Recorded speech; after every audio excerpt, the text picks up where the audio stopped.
بسم الله الرحمن الرحيم.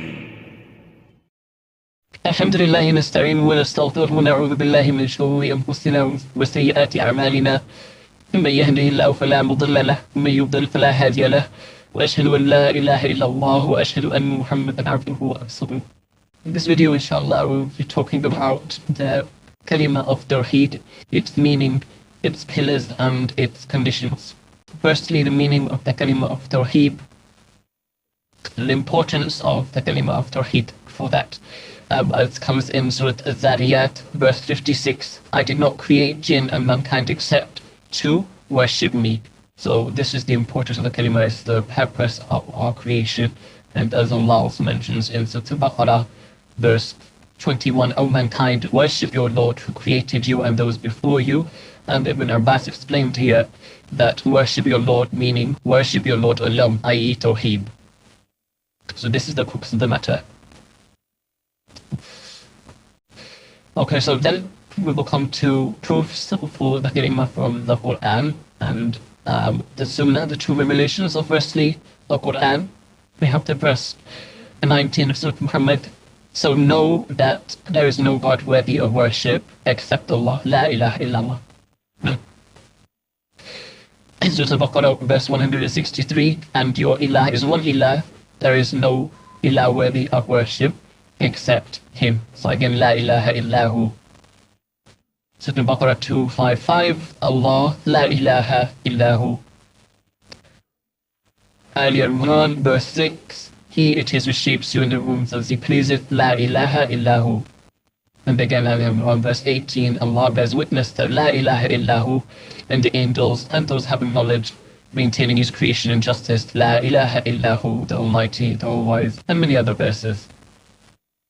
And then from the Sunnah, the second revelation that we have, for the from the Sunnah, we have the hadith recorded in Sahih al-Bukhari, where the Prophet ﷺ says that Islam is built upon 5 pillars to bear witness that La ilaha illallah, and that Muhammad is the Messenger of Allah, establishing the prayer, keeping charity, Hajj, and fasting Ramadan.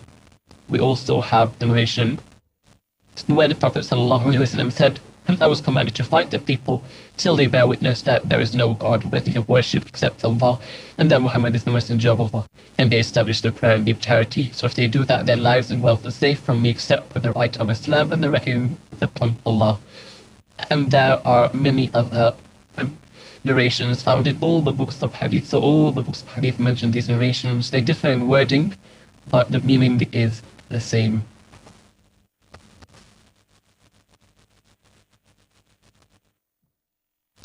So we also have, and so here we have the Kalimah in its wording, La ilaha illallah, mentioned in numerous places in the Quran as well as the Sunnah. Then we also have other expressions which are used for the Kalimah in the Quran, for the Kalimah La ilaha illallah, such as Kalimatun Tayyibah, Al-Urwatun Wuthqa, Kalimatun Sawa. So coming to the term Al-Urwatun Wuthqa, which means the most trustworthy handhold, as Allah Most High says in Surah Al-Baqarah, verse 256, whoever disbelieves in Taghut and believes in Allah, then he has grasped the most trustworthy handhold, in the Al-Urwat al-Wuthqa, that will never break. And Allah is all-hearer, all-knower. And it has been reported in Tafsir al-Tabari from Sa'id bin Jubayr, who was a student of Ibn Abbas, he's saying, then he has grasped the most trustworthy handhold. He said, La ilaha illallah. So the most trustworthy handhold is La ilaha illallah. And Allah has explained here what La ilaha illallah is. So He mentioned 2 things here. And this is what brings us to the pillars of the Kalimah. So we learn from this that the Kalimah has 2 pillars, which it is built upon, and a person's Islam is not valid till they come with these. So they are, firstly, as mentioned in the verse, disbelief in Taghut and belief in Allah. So when it comes to disbelief in Taghut, we have the categories of Taghut, meaning of Taghut, the categories, its conditions, and the way to believe in Taghut. So until a person doesn't come with all of this, then they will not have fulfilled one of the pillars of Islam. And the same thing when it comes to belief in Allah. It also has the way to believe in Allah, his Tawheed al-Rububiyyah, his Tawheed in his lordship, his Tawheed in his being an Ilah, his sole right to be worshipped, and his Tawheed in his names and characteristics, etc. So until a person doesn't bring all of these together, they will not be fulfilling the two pillars, and their Islam will not be valid, meaning they will not be considered a Muslim. So this is the importance of understanding the Kalimah.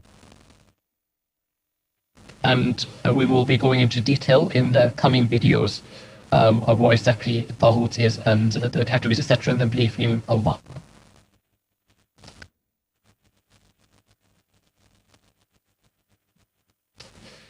So, and just as there are pillars of the Kalimah, we also have conditions for the validity of the Kalimah, and these conditions help to make the pillars valid.